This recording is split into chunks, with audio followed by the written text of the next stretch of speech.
My name is Margaret Sinclair, and I'm 45 years old. For 22 years, I believed I had a good marriage.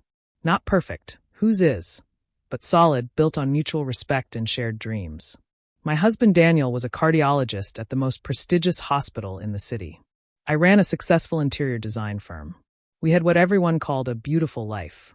The truth is always uglier than the facade. I discovered the affair the way most wives do, through a cascade of small, careless mistakes. A receipt for jewelry I never received. Dinner meetings that ran past midnight. The smell of unfamiliar perfume clinging to his shirts like a guilty secret.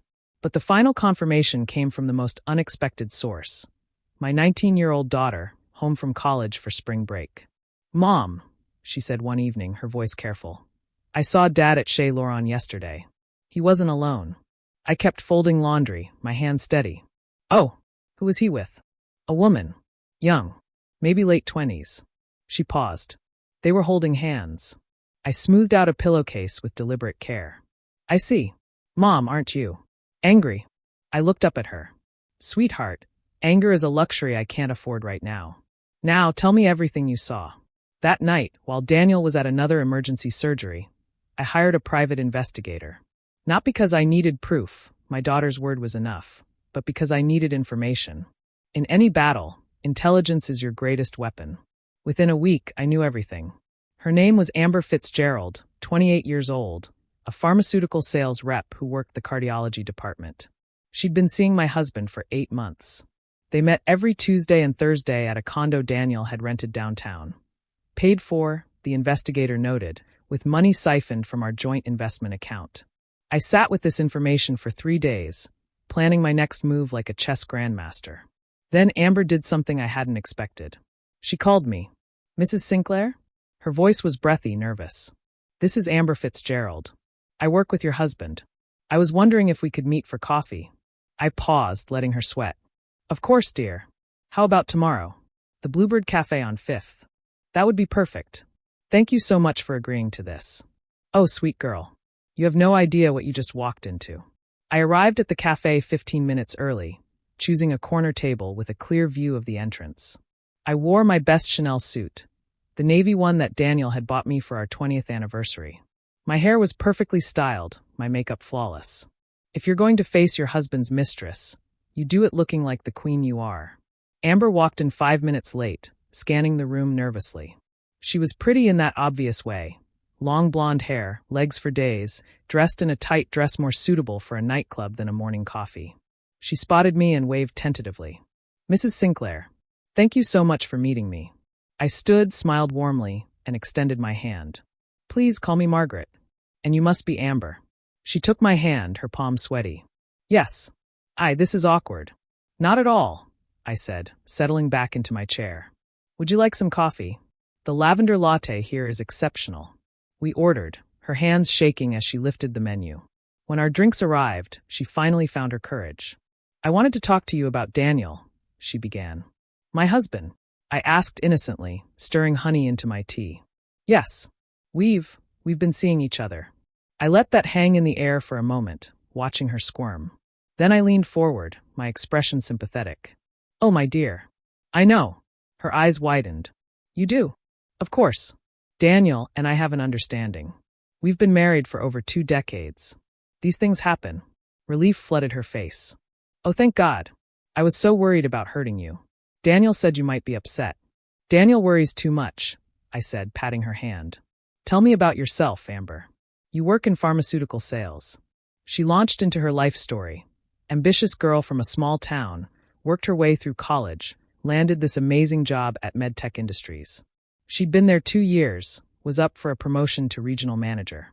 "That's wonderful," I said. "You must love working at MedTech. Such a supportive company culture." "Oh yes. My boss is amazing. Patricia Nguyen, do you know her?" I hid my smile behind my teacup. The name sounds familiar. Patricia Nguyen. Previously Patricia Chun, my college roommate, maid of honor at my wedding, godmother to my daughter. Currently executive vice president of sales at MedTech Industries. "Anyway," Amber continued, oblivious, "I just wanted to make sure there were no hard feelings. Daniel means everything to me." "I can see that," I said. "Tell me, what are your intentions with my husband?" She blushed prettily. We're in love. He's going to, she stopped herself. Going to what, dear? Nothing.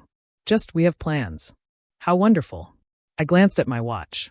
Oh, I hate to cut this short, but I have a meeting. Thank you for being so honest with me, Amber. I stood, and she jumped up, grabbing my hand. Thank you for being so understanding. You're nothing like Daniel described. Oh, I raised an eyebrow. How did he describe me? She flushed. Just, older, bitter, stuck in the past. Ah, I smiled again. Well, people see what they want to see, don't they?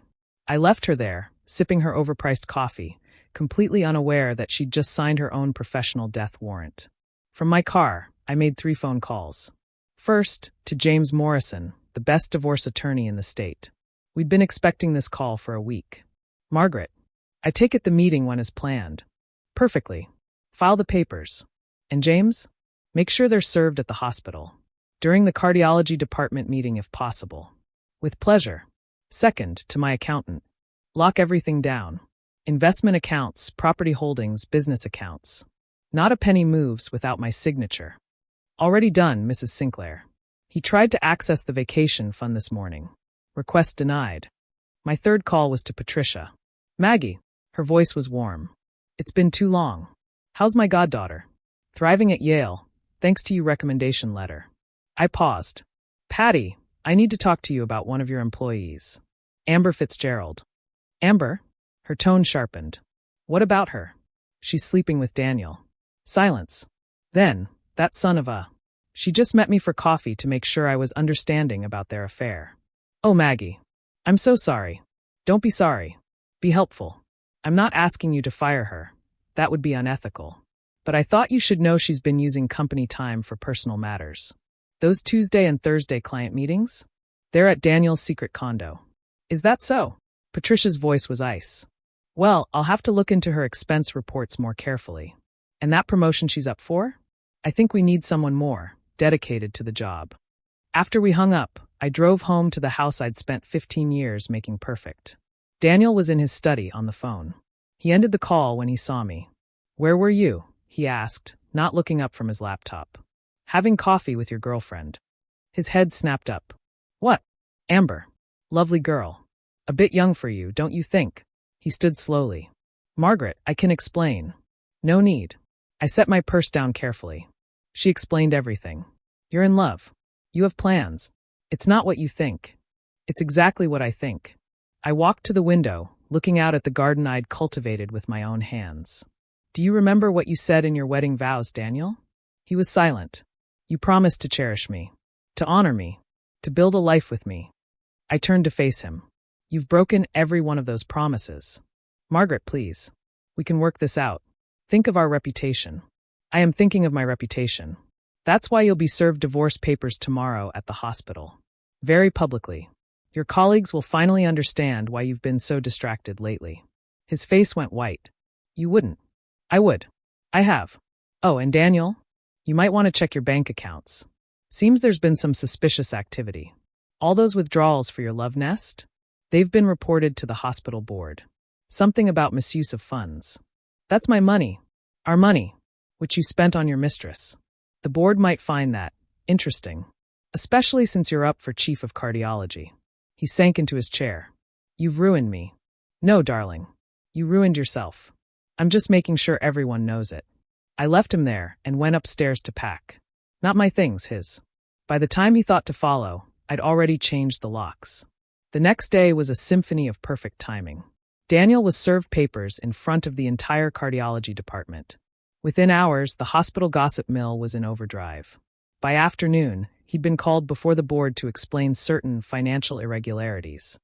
Amber's Tuesday went differently than planned too. Instead of meeting Daniel at their condo, she was called into Patricia's office for a performance review. Her expense account was audited. Her client meetings were scrutinized. Her promotion evaporated like morning mist. She called me that evening, sobbing. You said you understood. You said you were okay with it. I said love is complicated, I corrected. I never said I was okay with it. You're a monster. No, dear. I'm a woman who knows her worth. There's a difference. She hung up on me. A week later, I heard she'd been transferred to the Des Moines office. Apparently, there was an urgent need for her skills in Iowa. Daniel tried everything: flowers, jewelry, tearful apologies, even therapy. But some things, once broken, can't be repaired. The divorce was finalized 6 months later. I kept the house, the business, and most of our assets. He kept his precious reputation, barely, and a monthly alimony payment that would remind him of his choices for years to come. But here's the thing about revenge. It's not really about hurting them. It's about reclaiming yourself. For months, I'd been the fool, the clueless wife, the woman too stupid to see what was happening under her nose.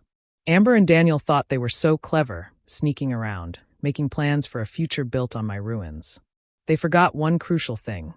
I didn't become successful by being nice. I became successful by being smart, strategic, and when necessary, ruthless.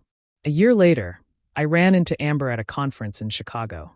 She was working a booth for a small pharmaceutical company, her dreams of regional management long dead. She saw me coming and tried to disappear into the crowd, but I caught up with her. "Amber," I called out cheerfully. "How lovely to see you." She turned, trapped. "Mrs. Sinclair."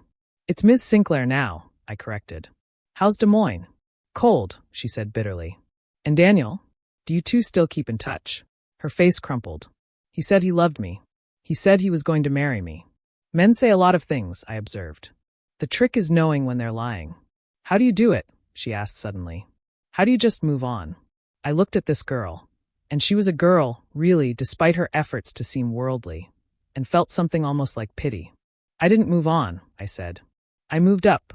There's a difference." I left her there among the pharmaceutical displays and cheap conference swag.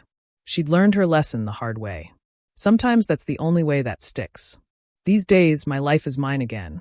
I travel when I want, work on projects that inspire me, spend time with my daughter without having to explain another emergency surgery. I've even started dating, a distinguished professor who brings me flowers and means it when he says I'm beautiful. Daniel? Last I heard, he was living in a one-bedroom apartment, dating another pharmaceutical rep. This one's 25. Some people never learn. But I did. I learned that understanding doesn't mean accepting. That forgiveness doesn't mean forgetting. And that sometimes the best revenge isn't served cold. Sometimes it's served with a warm smile and a perfect cup of lavender latte, while you watch everything they built on lies come crashing down around them. They say revenge is sweet. They're wrong. Victory is sweet. Revenge is just the coffee you sip while you watch karma do its work.